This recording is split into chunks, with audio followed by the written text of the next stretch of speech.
It started like any other quiet morning in the Willow Creek community. The sun rose over manicured lawns and perfectly trimmed hedges, casting a golden glow across a neighborhood that, on the surface, seemed idyllic. Birds chirped in the distance, the hum of a distant lawnmower filling the otherwise peaceful air. But beneath this calm, something sinister had been brewing for months, something that no one had noticed or perhaps no one had dared to confront.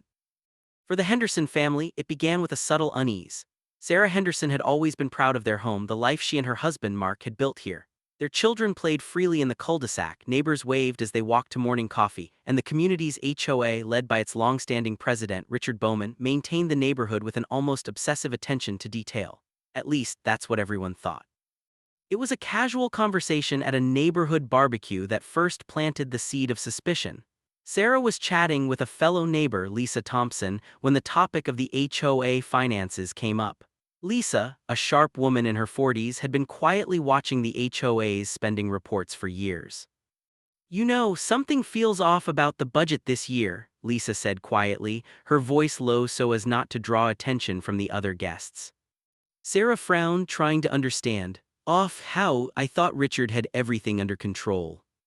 Lisa hesitated, glancing around the party. "That's what he wants everyone to believe, but I've been comparing invoices, bank statements, there's money missing and I don't know where it's going." Sarah felt a chill run down her spine. Missing money? The idea seemed absurd. Richard Bowman was always so charming, so composed. He had served as president for nearly a decade, trusted by every resident, praised for keeping the community spotless and organized. Why would he steal? But Lisa's words lingered. Later that night, Sarah couldn't shake the feeling that something was wrong.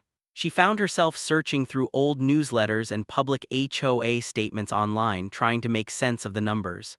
And that's when she noticed it, a series of discrepancies in the reported expenses, subtle but consistent. Small sums labeled as community improvements or maintenance didn't match the receipts, and some payments were made to obscure accounts that didn't align with any known contractors or services. Mark, her husband, was skeptical when she brought it up over dinner. "Sarah, you're reading too much into it. Richard's been running this community for years. He's a respected man. Mistakes happen in accounting." But Sarah couldn't let it go. There was a knot in her stomach, a gnawing certainty that something wasn't right. That night she lay awake, replaying every interaction she'd had with Richard over the years, every smile, every handshake. Could someone so polished, so well-liked, really be capable of betrayal? The next day, Sarah decided to act. She started small, quietly checking public records, invoices, and community expenditure reports. It was painstaking work combing through pages of statements, but the more she looked, the more the pattern became clear. The missing funds were not accidental. They were deliberate, siphoned into accounts linked to Richard Bowman himself. The shock of it hit her like a punch to the chest. She wanted to confront him immediately, but she hesitated. She knew the consequences of false accusations. A wrong move could make her appear paranoid, even desperate. She needed proof, undeniable proof that could hold up if confronted publicly. Over the next few weeks, Sarah became a detective in her own right. She started documenting every transaction, noting dates, amounts, and payees. She discovered a trail of shell companies and personal accounts that Richard had been funneling community funds into. Some were small amounts, others significant, but all pointed to the same conclusion: the man everyone trusted was stealing from them. Her investigations didn't go unnoticed. One evening, while she was cross-referencing bank statements on her laptop, she noticed a car parked across the street. It wasn't unusual at first, neighbors came and went, but something about the car felt deliberate. The headlights were dim, the engine idling just long enough to be noticed without seeming conspicuous. Sarah's heart raced. Could he know she was looking into him? She shook her head, trying to dismiss the paranoia. But late that night, as she was preparing to shut down her computer, a shadow moved past the blinds of her living room window. Her breath caught in her throat. She knew she was being watched. Mark was concerned. "Sarah, maybe you're overreacting," he said the next morning. "You've been working late, worrying yourself sick over this. Let's just wait and see if there's really a problem." But Sarah couldn't wait. Something deep inside her demanded action. And that weekend, an opportunity presented itself. The HOA was hosting a routine financial review meeting at the community center, an event open to all residents. Sarah and Mark decided they would attend, ostensibly to understand the budget, but secretly to observe Richard in his element. The meeting started like any other. Richard stood at the front, smiling and shaking hands, thanking the residents for their continued trust. He presented charts and spreadsheets highlighting supposed community improvements, security upgrades, and landscaping projects. But Sarah noticed something immediately. His explanations were vague, his numbers occasionally inconsistent. She had memorized the records well enough to catch the discrepancies. When a resident asked a question about a particular payment to a contractor she had traced to one of Richard's personal accounts, Richard's composure faltered. A brief flicker of irritation crossed his face, quickly replaced by a practiced smile. But Sarah saw it. She saw the guilt in the way he avoided direct answers, in the way his fingers tapped nervously on the podium. After the meeting, Sarah approached Richard under the guise of seeking clarification. "Mr. Bowman, could you explain these recent transactions? Some of them don't seem to match the reported work." Richard's smile was cold, calculating. "Sarah, you're misunderstanding the numbers. The HOA's accounting can be complicated. Let me know if you'd like a private session to go over it." Sarah nodded, pretending to accept his offer, but inside, her resolve hardened. She knew she couldn't trust him to voluntarily reveal the truth. She had to catch him in the act. That night, she shared her findings with Lisa, who had been quietly investigating as well. Together, they devised a plan.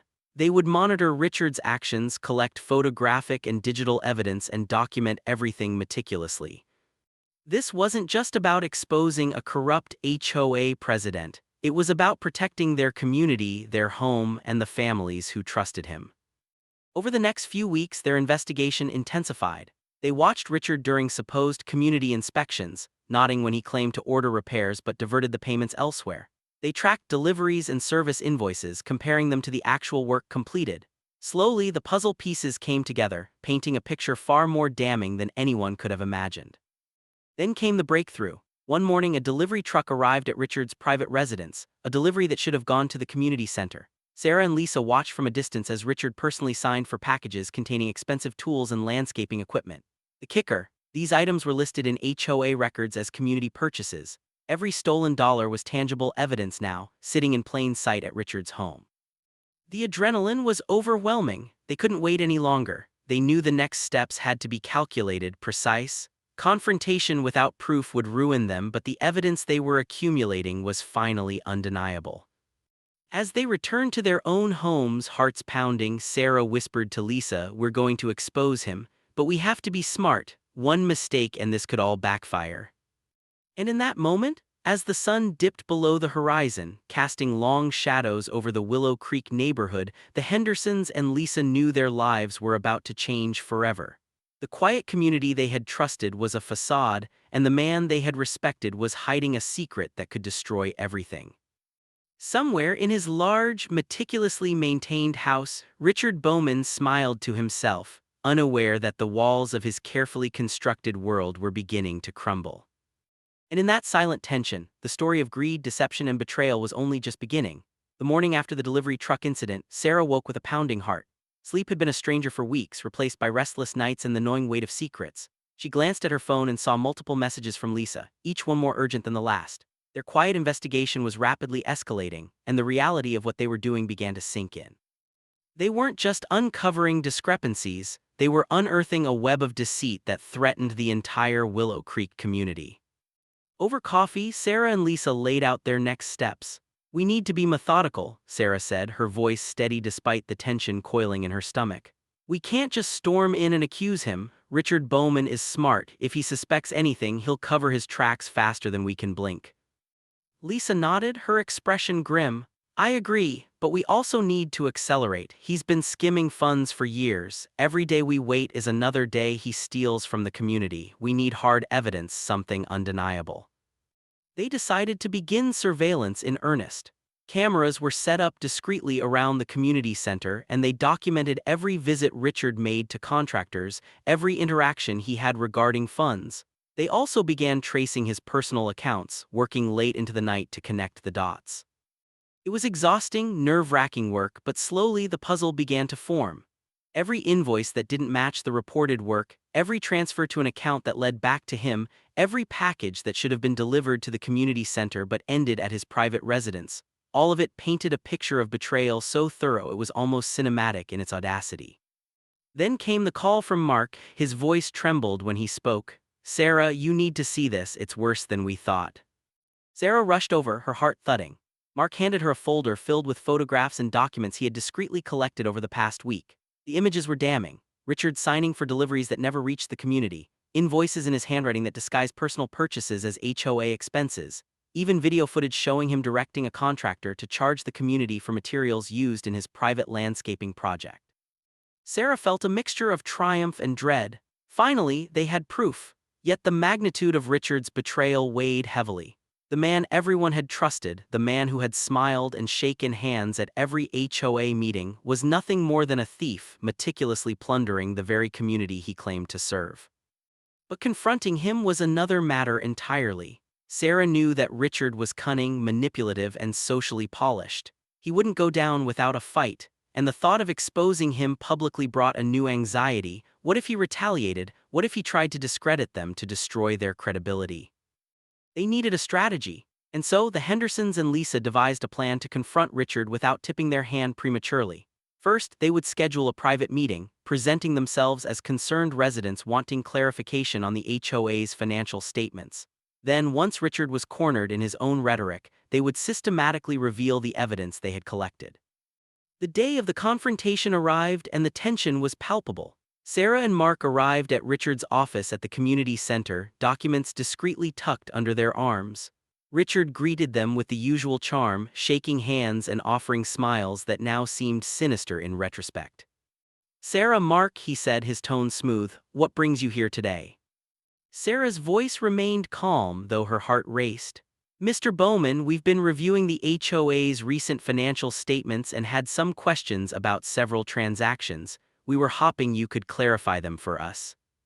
Richard's eyes narrowed ever so slightly. "Of course, let's go through them one by one." For nearly an hour, they sat in that sterile office discussing invoices, payments, and budget allocations. Richard was polished, deflecting some questions and giving vague explanations for others, but Sarah and Lisa were prepared. They produced photographs, receipts, and bank statements, each piece of evidence meticulously organized. At first, Richard smiled, waving off the documents as mistakes or misunderstandings. But as more evidence was presented, documents he couldn't deny, photographs of him signing for community funds that never reached the community, records linking his personal accounts to HOA payments, his composure began to crack. This can't be right," he stammered, trying to maintain control. "There must be some explanation." But Sarah and Lisa didn't waver. Each revelation was methodical, precise, and undeniable. They spoke with a quiet authority that contrasted sharply with Richard's growing desperation. And as the confrontation progressed, the facade of his public persona began to crumble. Then came the most damning piece of evidence, the video footage from the delivery truck incident. Sarah played it on her phone, showing Richard personally signing for materials and tools that were billed to the HOA but used at his own residence.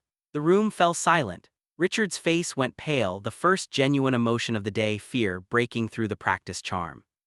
This isn't what it looks like," he muttered, his voice trembling, but the evidence spoke louder than any words. Sarah leaned forward, her tone calm but firm. "Mr. Bowman, it is exactly what it looks like. Every transaction, every misappropriation, every stolen dollar has been documented. You've been betraying this community for years, and we have proof." For a moment, the room was frozen in tension. The weight of truth pressed down like a tangible force, and Richard's attempts at denial faltered. He was cornered, and he knew it. You can't do this," he finally said, his voice rising. "I've done so much for this community, people respect me, they'll never believe you." Sarah shook her head. "We have irrefutable evidence, the community will see the truth. It's not about respect, it's about accountability." Richard's eyes darted toward the window as if searching for an escape, a way to evade the consequences of his actions. But there was no escape, not anymore. The confrontation didn't end with a dramatic confession. Instead, Richard's demeanor shifted into something more dangerous, a cold, calculated attempt to manipulate. "You don't understand," he said, his voice dropping to a whisper. "If this goes public, it won't just ruin me, it'll ruin the community. Think about what you're doing." But Sarah and Lisa were undeterred. They had spent weeks preparing for this moment, gathering evidence and planning their approach. They knew Richard's threats were empty, a last-ditch effort to protect himself. As they left the office, documents and footage in hand, the gravity of the situation weighed heavily on them. They had succeeded in confronting Richard Bowman directly, but they also understood that the hardest part was still ahead. Exposing him to the entire community, facing potential backlash, and navigating the fallout would test every ounce of their courage. Over the next few days, Sarah, Mark, and Lisa coordinated with a trusted accountant and legal advisor to ensure their evidence was beyond reproach. They compiled every document, every photograph, and every video into a single, irrefutable dossier. Every detail was verified, every number cross-checked, and every transaction traced to its source. And then the moment arrived. They called an emergency HOA meeting, citing concerns about budget discrepancies and requesting transparency from the board. Residents filled the community center, unaware of the storm about to break. Whispers spread through the room, a mix of curiosity and unease. Everyone trusted Richard Bowman. He had led them for years, but something in the air felt different, tense, electric. Richard entered the room with his usual confidence, unaware that the Hendersons and Lisa were prepared to expose him publicly. As he began his presentation, highlighting supposed community improvements, Sarah exchanged a glance with Lisa. They were ready. The next few minutes would change everything. And as the first slides of the evidence dossier were projected onto the screen, the room fell silent. Whispers turned to gasps. Faces that had once looked up to Richard now stared in shock, disbelief, and betrayal. Richard's charm crumbled in real time. He tried to explain, to deflect, but each point was countered by documented proof. The money he had stolen, the invoices he had falsified, the personal accounts he had used, it was all there, undeniable, visible for the entire community to see. By the time the meeting ended, Richard Bowman's reputation had been shattered. The man who had once walked proudly among his neighbors now left the room in stunned silence, his secrets exposed. But even as the residents processed the betrayal, Sarah and Lisa knew the story wasn't over. Richard's actions had hurt more than just the community's finances. They had undermined trust, fractured relationships, and sown seeds of fear and suspicion that would linger long after he was removed from power. As they walked home that evening, the weight of their victory was tempered by the realization of what lay ahead. Legal action, community rebuilding, and personal safety were all challenges they would face in the coming weeks. Yet, despite the uncertainty, there was a quiet satisfaction in knowing they had done the right thing. The facade of Willow Creek had been broken, and the truth, however painful, had prevailed. But in the shadows, Richard Bowman was already planning his next move, and the Hendersons were about to discover that exposing corruption was only the beginning of a far more dangerous battle. The days following the emergency HOA meeting were a blur of emotion, confrontation, and whispers through the Willow Creek neighborhood. Sarah and Lisa had thought that exposing Richard Bowman would bring closure, justice, and relief, but instead, it unleashed a storm far more intense than they had imagined. At first, there was gratitude. Residents approached them in small clusters, shaking hands, offering quiet words of thanks. "We never suspected," one neighbor admitted, eyes wide with disbelief. "I can't believe he would do this to all of us." Another whispered, "You saved the community from ruin. I don't know how to thank you." But not all reactions were so welcoming. Rumors spread that Richard had begun a subtle campaign to discredit the Hendersons and Lisa. Overnight, anonymous flyers appeared on mailboxes, hinting that Sarah and Lisa had ulterior motives. Social media posts cropped up, questioning their integrity and painting them as troublemakers stirring conflict in a once peaceful neighborhood. Sarah felt the first twinge of fear. It wasn't just about proving the theft anymore, it was about protecting themselves from a man who had lost everything yet refused to accept defeat. Mark tried to reassure her, but the tension in his own voice betrayed him. "He's dangerous," he said one evening, packing the living room. "Richard isn't just going to roll over, he's already trying to manipulate the community against us. We need to be careful." Sarah nodded, but deep down she knew that danger wasn't abstract, it was personal. She had glimpsed the cold calculation in Richard's eyes during the confrontation, the way he had scanned the room for ways to turn the situation in his favor. Exposing a corrupt HOA president had been one thing, surviving his wrath was another entirely. Over the next week, subtle threats began to manifest. Late at night, Sarah noticed a car parked across from their home for hours. Occasionally, an unfamiliar man would be seen loitering near the community center, always vanishing when approached. A window was left slightly ajar in their garage one morning. Though nothing was taken, the message was clear. Richard was watching, learning, and biding his time. Lisa insisted they go to the authorities, but Sarah hesitated. If we involve the police now, he'll know we're serious. It could escalate things. We need to control the situation ourselves first." Still, Sarah's instincts screamed that they couldn't underestimate him. She began documenting everything: vehicles, unfamiliar faces, suspicious activity. Each day, the tension mounted like a drumbeat in her chest, relentless and inescapable. Then came the turning point. One afternoon, as Sarah was reviewing financial records and cross-referencing them with the HOA's statements, she noticed an anomaly that made her stomach twist. A significant sum, previously believed to be part of the stolen funds, had been funneled into a trust linked to a close associate of Richard's, a person who still held influence in the community. The realization hit her like lightning: Richard wasn't finished.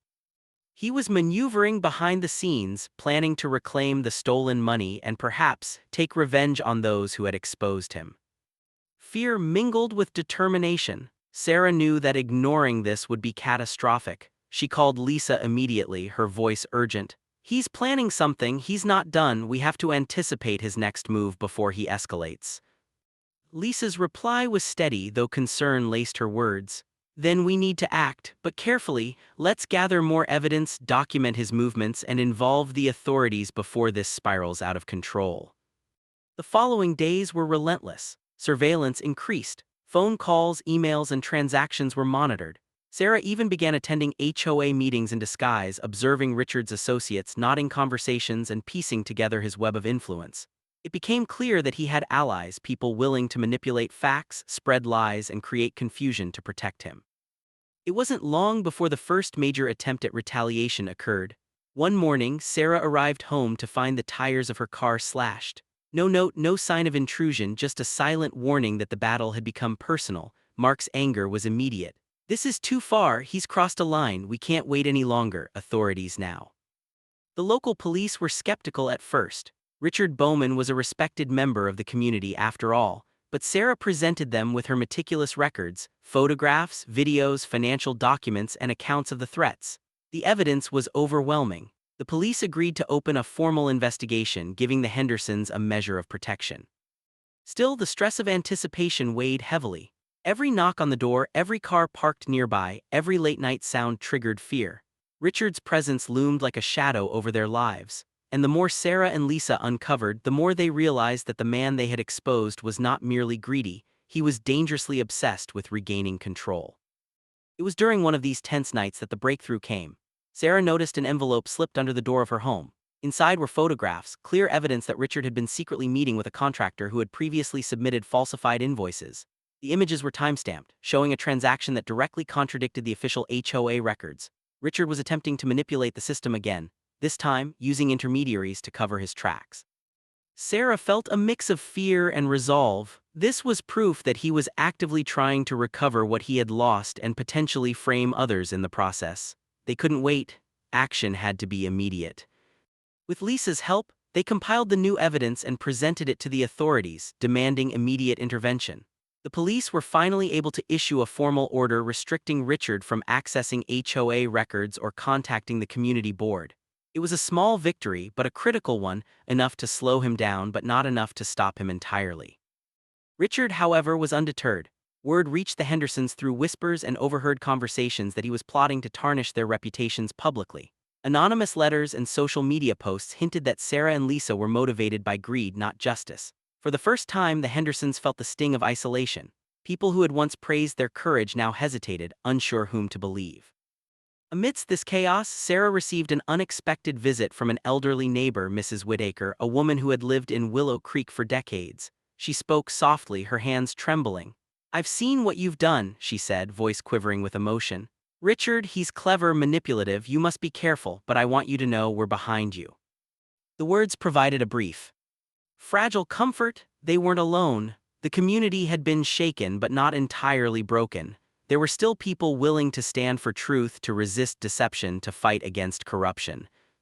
Then came the most chilling message of all. One evening, a plain envelope arrived at Sarah's door. Inside was a single note written in a crisp, unfamiliar hand. "You've won a battle, but the war is far from over. Think carefully about your next move." The message wasn't signed, but there was no mistaking the implication.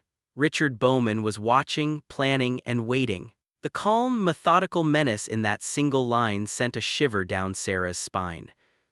Mark looked at her, worry etched across his face. This isn't just about finances anymore, he's playing a psychological game now, we have to anticipate his moves before it gets worse. Sarah nodded, steeling herself. She had learned over the past weeks that exposing corruption came with a cost. Fear, threats, and isolation were all part of the process, but she also knew that surrendering to intimidation wasn't an option. The community had been betrayed and someone had to see justice served no matter the personal risk.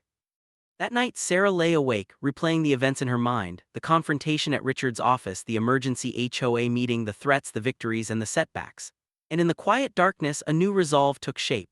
She and Lisa would continue their fight, not just for the money, not just for justice, but for the trust, safety, and future of everyone who called Willow Creek home. The story was far from over. The stakes had risen and the true character of the battle was beginning to reveal itself. Richard Bowman had been exposed, but his influence, cunning, and determination remained a threat. Every move Sarah and Lisa made would now be met with resistance, every step forward would carry risk.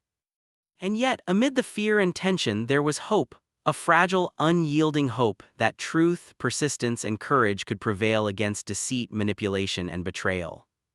The calm before the next storm had passed. Willow Creek was no longer a simple, quiet neighborhood. It had become a battleground, a place where the battle between greed and integrity played out in quiet threats, tense confrontations, and the lingering shadow of a man who refused to accept defeat. And somewhere in the shadows of his now shattered reputation, Richard Bowman was plotting his next move, unaware that the Hendersons were already anticipating him, ready for whatever came next. The weeks that followed were some of the most tense the Hendersons and Lisa had ever experienced. Willow Creek, once a peaceful sanctuary, now felt like a stage for an unfolding drama, every neighbor a potential witness, every interaction charged with caution. The fear that Richard Bowman had instilled lingered in subtle ways, the glances, the whispered conversations, the occasional suspicious presence near their homes. But Sarah refused to let fear dictate her actions. Every piece of evidence they had collected now formed a comprehensive dossier: photographs, videos, invoices, bank statements, and even the personal messages Richard had sent threatening them. It was more than enough for legal action, more than enough to finally end his reign of deceit. And that was exactly what they decided to do. One crisp Saturday morning, the Hendersons and Lisa, accompanied by their lawyer, convened a special HOA meeting. Residents filled the community center, a mix of anticipation, curiosity, and lingering doubt etched into every face. Richard Bowman entered as usual, confident, smiling, and unaware that the day would mark the end of his carefully constructed facade. "Good morning, everyone," Richard began, his voice smooth. "I've been made aware that there are concerns about the HOA finances. I'm happy to answer any questions." The room was tense, silent, as Sarah stepped forward, documents in hand. Her voice was calm but carried an unshakable authority. "Mr. Bowman, we have evidence of financial misappropriation, including personal use of HOA funds, falsified invoices, and misdirected payments. The community deserves transparency and accountability." Richard's confident smile faltered slightly, but he quickly masked it. "I don't know what you mean, this is all baseless." Sarah placed a folder on the podium and began presenting the evidence, systematically laying out the transactions, photographs, and video footage. Every lie he had told, every dollar stolen, every deception was exposed in meticulous detail. For a moment, the room seemed frozen. Residents who had once admired Richard now stared in disbelief, anger, and betrayal. Whispers turned to murmurs and murmurs to audible gasps. Then came the final blow, the video footage of Richard signing for community funds that had been diverted to his private residence. The images were undeniable, time-stamped, and clear. The room erupted. Why would you do this?" a neighbor asked, her voice shaking with anger. Richard's composure cracked. He tried to speak, to justify, but the words faltered, empty excuses falling into the charged silence. He realized too late that his charm, influence, and manipulation were worthless against documented proof. Sarah continued, her voice unwavering. "This isn't just about money, it's about trust, integrity, and the responsibility you held as HOA president. The community has been betrayed and justice must be served." Legal representatives stepped forward, presenting the documents to the HOA board. The board, now faced with undeniable evidence, voted unanimously to remove Richard Bowman from his position immediately. The decision was final. Richard's expression shifted from shock to anger, then to desperation. He tried one last manipulation, addressing the residents. "You don't understand, I've done so much for this community, you're destroying it." But the residents were no longer swayed. The illusion was shattered, replaced with clarity, truth, and accountability. Outside the community center, the tension finally began to lift. Residents approached Sarah, Lisa, and the Hendersons, expressing gratitude and relief. The emotional toll of betrayal was still present, but justice had prevailed. The stolen funds were being recovered, contractors were being held accountable, and steps were taken to ensure the HOA would never again be vulnerable to such deception. As the crowd dispersed, Sarah and Mark stood quietly, watching the neighborhood they had fought to protect. Lisa joined them, a faint smile breaking through the tension that had dominated weeks of fear and uncertainty. "We did it," Lisa said softly. "We actually did it." Sarah nodded, exhaustion and relief mingling in her expression. "Yes, but this has changed everything. Willow Creek won't ever be the same." Mark placed a reassuring hand on her shoulder. "It doesn't have to be, change isn't bad. We've uncovered the truth, and now the community can rebuild stronger than before." Weeks passed, and slowly Willow Creek began to heal. Trust was rebuilt through transparency, community meetings became forums for collaboration rather than suspicion, and residents began to work together to restore the sense of security and neighborly camaraderie they had once taken for granted. Sarah, Mark, and Lisa became quiet heroes within the community, respected not just for exposing Richard Bowman, but for their courage, diligence, and integrity. They had faced fear, threats, and isolation, yet their commitment to truth had never wavered. And then, one afternoon, an unexpected visitor arrived at the Hendersons' door. A former contractor who had been complicit in Richard's schemes stepped forward, offering full testimony and cooperation with the ongoing legal proceedings. His presence further strengthened the case against Richard and ensured that the stolen funds would be returned to the community. The final legal hearings were tense, with Richard attempting to defend himself, but the evidence was irrefutable. The judge ruled against him, ordering restitution, fines, and barring him from any future involvement with HOA boards. Richard Bowman, once a figure of charm and authority in Willow Creek, had been brought to justice. Even with the legal resolution, the emotional journey lingered. Sarah and Mark often reflected on the ordeal, the fear and anxiety, and the resilience they had discovered within themselves. They realized that courage wasn't the absence of fear, it was acting in spite of it. Lisa, too, found a renewed sense of purpose. She continued to advocate for transparency within the HOA, ensuring that every resident had access to financial records and a voice in community decisions. Her vigilance became a cornerstone of Willow Creek's recovery. The neighborhood slowly returned to its peaceful rhythm. Children played in the streets, neighbors waved to one another, and the hum of daily life resumed. But beneath the surface, a quiet strength remained, a collective awareness that vigilance, honesty, and courage were essential to preserving the integrity of their community. One evening, as the sun set over Willow Creek, Sarah stood on her porch watching the golden light stretch across the manicured lawns. Mark joined her, offering a quiet smile. "We did more than expose a thief," he said softly. "We reminded everyone that integrity matters, that the truth always matters." Sarah nodded, feeling the weight of the past weeks begin to lift. "Yes, and we protected our home, our family, and our community. That's what matters most." And in that moment, the Hendersons understood that their journey had been more than a battle against corruption. It had been a test of courage, resilience, and the unwavering power of truth. Richard Bowman's shadow had been cast over Willow Creek, but it no longer held sway. The community, guided by transparency, trust, and vigilance, emerged stronger than before. And while scars of betrayal remained, they were now tempered by the enduring knowledge that bravery and integrity could overcome even the most calculated deception. As night fell over the neighborhood, lights flickered on in homes across Willow Creek, each window a testament to resilience, unity, and the enduring spirit of a community that had weathered darkness and emerged into light. The story of greed, betrayal, and courage had reached its conclusion. Richard Bowman had been exposed, justice had been served, and the residents of Willow Creek had reclaimed their neighborhood not just in ownership but in trust and integrity. And somewhere beyond the boundaries of the community, a lesson lingered quietly. Deception may hide in plain sight, but truth, when pursued with courage, has a way of shining through even in the darkest of places. The neighborhood had healed, the threat had been removed, and life moved forward. But for the Hendersons, Lisa, and the residents of Willow Creek, the experience would remain a powerful reminder. Vigilance, unity, and courage were the true guardians of any community.